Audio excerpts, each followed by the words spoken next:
வணக்கம் நண்பர்களே, இன்னைக்கு நம்ம தளபதி விஜய் அவர்களுடைய நடிப்பில் வெளிவந்துள்ள கோட் திரைப்படத்தை ஸ்பாயில் ரிவ்யூ தான் பண்ண போறோம். ஸோ படம் ரிலீஸ் ஆகி 2 ஞாயிற்றுக்கிழமை முடிஞ்சு போச்சு. கண்டிப்பா எல்லாருமே வந்துட்டு இந்த படத்தை பார்த்துருப்பீங்க. ஸோ அதனாலேயே ஸ்பாயில் பண்ணி இந்த படத்தை ரிவ்யூ பண்ணலாம் அப்படின்னு சொல்லிட்டு இறங்கிட்டேன்.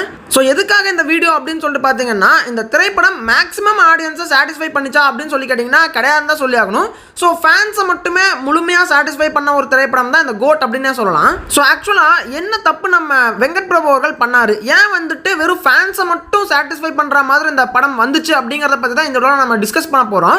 அண்ட் ஆல்சோ என்னென்ன விஷயங்களை அவர் சேஞ்ச் பண்ணியிருந்தாருன்னா ஜெனரல் ஆடியன்ஸுமே என்ஜாய் பண்ணி பார்க்குற மாதிரியான திரைப்படமா இது வந்திருக்கும் அப்படிங்கிறதுமே இந்த வீடியோல டிஸ்கஸ் பண்ணலாம். நான் தான் உங்கள் முருகன்.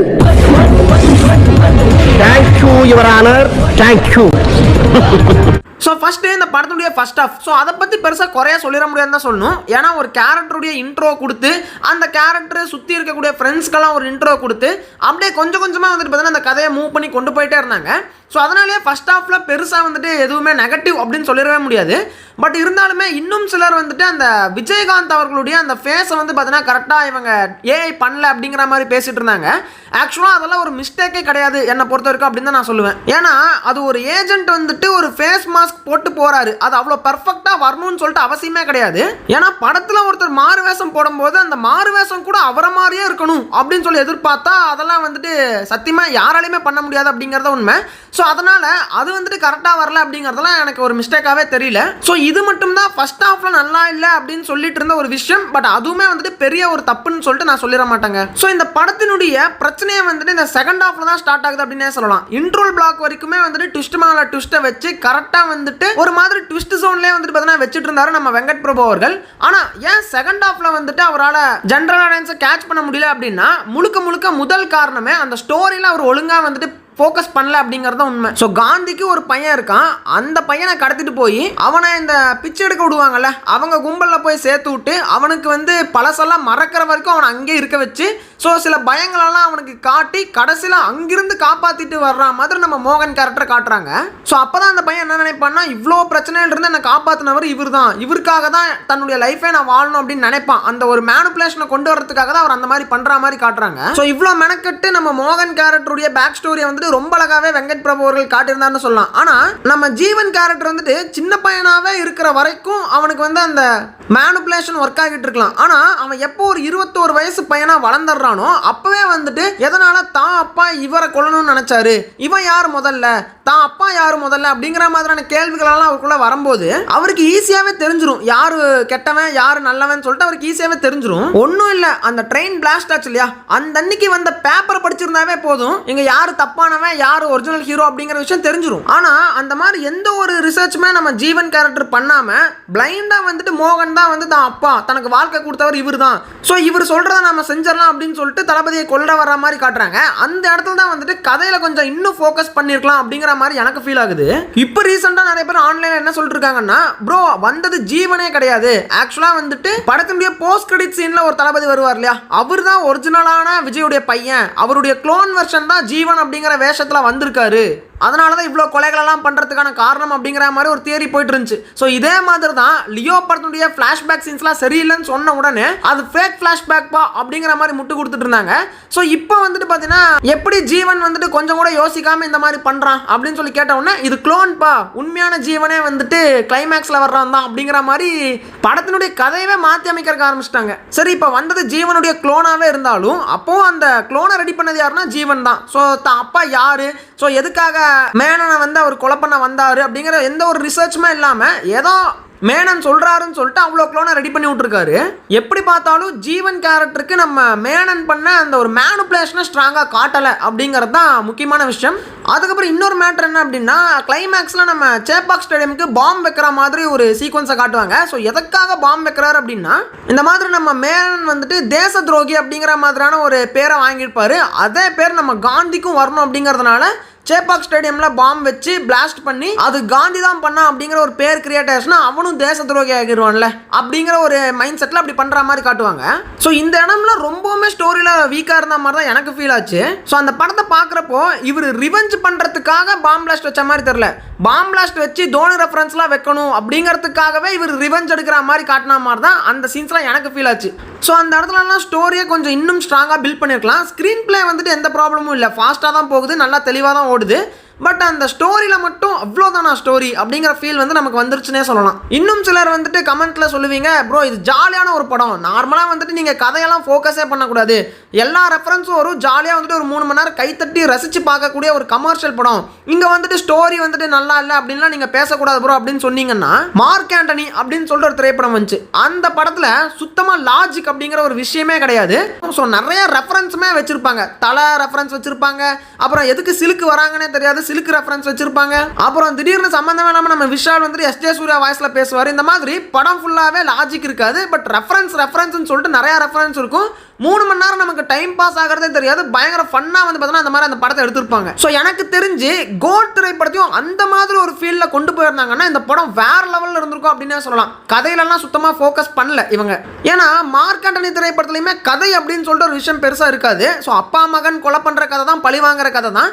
அதை வந்துட்டு இந்த சயின்ஸ் ஃபிக்ஷன், அதாவது டைம் ஃபோன் யூஸ் பண்ணி கொஞ்சம் டிஃப்ரெண்ட்டாக காட்டியிருந்தாங்கன்னு சொல்லலாம். அதில் நிறைய ஃபன் எலமெண்ட்ஸுமே இருந்துச்சு. பட் அதே மாதிரி இவங்களுமே வந்துட்டு கதையிலே சுத்தமாக ஃபோக்கஸ் பண்ணல அப்படிங்கிறது கிளியராக தெரியுது. ஏன்னா நார்மலான ஒரு கதை தான், வில்லன் வந்துட்டு ஹீரோவுடைய பையனை வச்சே ஹீரோவை பழி வாங்குற கதை, இது ஏகப்பட்ட படத்தில் வந்தது தான். ஸோ இதில் வந்து பார்த்தீங்கன்னா ஒரு டிஃப்ரெண்ட்டான எலமெண்ட்டை யூஸ் பண்ணி அவங்க ப்ரெசென்ட் பண்ணியிருந்தாங்கன்னா நல்லா இருந்திருக்கும். அப்படி எந்த ஒரு டிஃப்ரெண்ட்டான எலமெண்ட்டும் காட்ட முடியல, அதாவது டைம் ட்ராவல் இந்த மாதிரி சயின்ஸ் ஃபிக்ஷன் எதுவும் காட்ட முடியல அப்படிங்கிற பட்சத்தில் இந்த படம் ஃபுல் அண்ட் ஃபுல்லாகவே வந்துட்டு ரெஃபரன்ஸாகவே வச்சு அப்புறம் ஃபன் எலமெண்ட்ஸ்லாம் தூவி விட்டு பயங்கரமாக வந்து பார்த்தீங்கன்னா அந்த படத்தை நல்லா எங்கேஜிங்காக கொண்டு போயிருந்தாங்கன்னா ஒர்க் அவுட் ஆயிருக்கும் அப்படிங்கிற மாதிரி எனக்கு ஃபீல் ஆகுது. ஏன்னா இந்த படத்துடைய ஃபர்ஸ்ட் ஹாஃப் வந்துட்டு டெக்னிக்கலாக ரொம்ப ஸ்ட்ராங்காகவே இருக்கும். ஸோ எந்த ஒரு இடத்துலையுமே இந்த லாஜிக் மிஸ்டேக்லாம் இல்லாமல் கிளியராக வந்துட்டு பார்த்தீங்கன்னா அந்த ஃபர்ஸ்ட் ஹாஃபை கொண்டு போயிட்டு செகண்ட் ஹாஃபில் தான் வந்து பார்த்தீங்கன்னா அந்த கதையில் ஃபோக்கஸ் இல்லாமல் அப்புறம் ஃபுல்லாகவே ரெஃபரன்ஸுங்கிற ஒரு இடத்துக்கே வந்துட்டு செகண்ட் ஹாஃபுக்கு தான் வராங்க. ஸோ ஃபர்ஸ்ட் ஹாஃபில் இது டெக்னிக்கலி ரொம்ப ஸ்ட்ராங்கான ஒரு படம் அப்படிங்கிற மாதிரி காட்டிட்டு செகண்ட் ஹாஃபில் இது வெறும் ரெஃபரன்ஸ் படம் அப்படிங்கிற மாதிரி கொண்டு போய் முடிச்சதுங்கிறது தான் சுத்தமாக ஒர்க் அவுட் ஆகலன்னு சொல்கிறேன். ஃபுல் அண்ட் ஃபுல்லாகவே இவங்க வெறும் ரெஃபரன்ஸாகவே வச்சு வெறும் கதையில் ஃபோக்கஸ் பண்ணாமல் மார்க் ஆண்டனி மாதிரி ஃபுல்லாகவே வந்துட்டு பார்த்தீங்கன்னா ஃபர்ஸ்ட் ஹாஃப்லேருந்தே லாஜிக் இருக்கக்கூடாது, அப்படியே வந்து பார்த்தீங்கன்னா அந்த படத்தை கொண்டு போயிருந்தாங்கன்னா அது வேற மாதிரின்னு சொல்லலாம். ஸோ ஃபர்ஸ்ட் ஹாஃப் ஒரு மாதிரி நல்லா ஸ்ட்ராங்காக போகுது, செகண்ட் ஹாஃபில் சம்மந்தமே இல்லாமல் ரெஃபரன்ஸ்ன்ட்டு போகுது அப்படின்னா அது வந்துட்டு ஒரு ஆஃப் பேக்டான ஒரு விஷயம் அப்படின்னு தான் நான் சொல்லுவேன். ஸோ கிட்டத்தட்ட இந்த படத்தினுடைய செகண்ட் ஹாஃப் வந்துட்டு மார்க் ஆண்டனி மாதிரி தான். மார்க் ஆண்டனிலுமே வந்துட்டு சிலுக்கு எதுக்கு வராங்கன்னே தெரியாது, பட் அந்த ரெஃபரன்ஸை வச்சப்போ நமக்கு கூஸ் பம்ப்ஸ் ஆச்சு. அதே மாதிரி தான் இந்த படத்தில் தோனியெல்லாம் எதுக்கு வராங்கன்னே தெரியாது. ஸோ தோனியை வர வைக்கணும் அப்படிங்கிறதுக்காக தான் இந்த ஸ்டேடியமே பாம் பிளாஸ்ட்டு அப்புறம் எல்லா விஷயமுமே. இப்போ என்னதான் ப்ரோ சொல்ல வரேன்னு சொல்லி கேட்டிங்கன்னா, இவங்க ரெஃபரன்ஸை வச்சு ஜாலியாக 3 மணி நேரம் கைத்தட்டி சிரிக்கிற மாதிரி ஒரு கமர்ஷியல் படம் எடுக்கிறாங்க அப்படின்னா அது 3 மணி நேரமுமே அது லாஜிக் இல்லாமல் தான் ஓடணும், அப்போ தான் அது வந்துட்டு சூப்பராக இருக்கும், லைக் மார்க் ஆண்டனி மாதிரி. ஆனால் இவங்க ஃபர்ஸ்ட் ஹாஃப் வந்துட்டு டெக்னிக்கலாக ரொம்ப ஸ்ட்ராங்காக லியோ மாதிரி எடுத்து வச்சுட்டு செகண்ட் ஹாஃபுடைய எண்டிங் அந்த கிளைமேக்ஸ் நெருங்க வந்து பார்த்தீங்கன்னா அப்படியே ரெஃபரன்ஸ் மேலே ரெஃபரன்ஸ் தூவி விட்டது தான் ஏற்றுக்க முடியாத ஒரு விஷயம் அப்படின்னு நான் சொல்லுவேன். அதனால தான் வெறும் ஃபேன்ஸை மட்டும் அந்த படம் கவர் பண்ணியிருக்குன்னே சொல்லலாம். பட் ஜென்ரல் ஆடியன்ஸ்க்கு வந்து என்னடா இப்படி பண்ணிட்டு போயிட்டு இருக்காங்களே அப்படிங்கிற ஃபீல் தான் வந்துச்சு, அதுதான் உண்மை. ஸோ இந்த விஷயங்களெல்லாம் கொஞ்சம் மாற்றி அமைச்சிருந்தாங்கன்னா இந்த படம் ஜென்ரல் ஆடியன்ஸையுமே ரீச் பண்ணியிருக்கோம் அப்படிங்கிறத உண்மை. மார்க் ஆண்டனி மாதிரி அந்த படத்தை ரொம்ப கமர்ஷியலாக கொண்டு போயிருந்தாங்கன்னா கண்டிப்பாக ஜென்ரல் ஆடியன்ஸுமே இந்த படத்தை சப்போர்ட் பண்ணியிருப்பாங்க தான். பட் அதுவும் இல்லாமல் இதுவும் இல்லாமல் இந்த படம் வந்துட்டு ஒரு கலவையான ஒரு படமாக வந்துருச்சு, அதுதான் வந்துட்டு கொஞ்சம் அக்செப்ட் பண்ணிக்க முடியாமல் போயிடுச்சுன்னே சொல்லலாங்க. ஸோ இதெல்லாம் தான் இந்த படத்தில் மாற்றி அமைச்சிருக்க வேண்டிய விஷயமா என் கண்ணுக்கு பட்டுச்சு. ஸோ இதோட வீடியோ முடிஞ்சு போச்சு. ஆனால் இதுக்கப்புறமா இன்னொரு மேட்டர் நான் சொல்ல போகிறேன். என்ன அப்படின்னா, இந்த படத்தில் இந்த ஸ்பார்க் அப்படிங்கிற சாங்கை வந்துட்டு கரெக்டாக பிளேஸ் பண்ணல அப்படின்னு சொல்லிட்டு எல்லாருமே பேசிகிட்டு இருந்தாங்க. நானும் வந்துட்டு நம்ம சேனல் ரிவ்யூவில் வந்துட்டு அந்த ஸ்பார்க் சாங் வச்ச இடம் சுத்தமாக பொருந்தவே இல்லை அப்படிங்கிற மாதிரி தான் நானும் ஃபீல் பண்ணேன். அது கரெக்டு தான். ஆனால் மட்டை அப்படிங்கிற சாங் வந்து இந்த படத்தில் கரெக்டாக பிளேஸ் பண்ணல அப்படிங்கிற மாதிரி நிறைய பேர் பேசிகிட்டு இருந்தாங்க. ஏன்னா தான் லவ் பண்ண ஒரு பொண்ணை ஏமாற்றி அந்த விஜய் வந்துட்டு கழுத்து அறுத்துட்டு வந்துடுறாரு, அதுக்கப்புறம் இந்த மட்டை சாங் வருது, எப்படிடா ஏற்றுக்கிறது? ஒரு பொண்ணை கொலை பண்ணிட்டு நீ மட்டை சாங் ஆடினா எப்படி கூட சேர்ந்து நாங்களும் அதை என்ஜாய் பண்ணுறது அப்படிங்கிற மாதிரி நிறைய பேர் கேட்டிருந்தாங்க. இந்த இடத்துல தான் வந்துட்டு இந்த படத்தை கரெக்டாக புரிஞ்சிக்கலையோ அப்படிங்கிற மாதிரி எனக்கு ஃபீல் ஆச்சு. என்ன அப்படின்னா, இந்த படத்தில் 2 விஜய் இருக்காங்க. ஒருத்தர் வந்து பாசிட்டிவ் கேரக்டர், இன்னொருத்தர் வந்துட்டு நெகட்டிவ் கேரக்டர். அப்படிங்கிறப்போ நீங்கள் 2 பேருடைய இடத்துல இருந்துமே அந்த சுச்சுவேஷனை பார்க்கணும். ஆக்சுவலாக அந்த சாங் எதுக்காகன்னா, ஸ்ரீநிதியை நம்ம தளபதி விஜய் கொன்னுட்டாரு அப்படிங்கிறதுக்காக அந்த சாங் கிடையாது. ஆல்ரெடி துறைமுகத்தில் அரெஸ்ட் பண்ணி வச்சுருந்தா நம்ம மேனனை ரிலீஸ் பண்ணிட்டாங்க அப்படிங்கிறதுக்காக தான் அந்த சாங்கு. ஸோ அதுதான் நம்ம வந்துட்டு ஹீரோ தளபதி சைட்லேருந்தே படத்தை பார்த்துட்டு போயிட்டுருக்கோம். அப்படி இருக்கும்போது அவருக்கு ஒரு ப்ராப்ளம் வந்துச்சுன்னா அதுக்கு எப்படி என்ஜாய் பண்ணுறது அப்படிங்கிற மாதிரி தான் ஃபீல் பண்ணுறீங்களே தவிர அந்த பக்கம் வில்லன் தளபதி சைட்ல இருந்து யாருமே அதை பார்க்கல. அவர் வந்துட்டு பாத்தீங்கன்னா அவர் அப்பா வந்துட்டு அரெஸ்ட் ஆயிருந்தாங்க, அதை ரிலீஸ் பண்ணியாச்சு, இப்போ அவர் சேஃபா இந்தியாவுக்குள்ள வந்தாச்சு, அதைத்தான் அவர் கொண்டாடணும்னு நினைப்பாரு. அவருடைய சைட்ல இருந்து பார்த்தோம்னா அந்த சாங் வந்து பார்த்தோன்னா கரெக்டாக தான் பிளேஸ் பண்ணியிருக்காங்கன்னு சொல்லிட்டு தான் நான் சொல்லுவேங்க. ஏன்னா நிறைய கமர்ஷியல் திரைப்படங்கள்ல இதை விட மொக்க ரீசனுக்கெல்லாம் பாட்டு வச்சிருக்காங்க, அதெல்லாம் நம்ம ஏற்றுக்கிட்டோம்.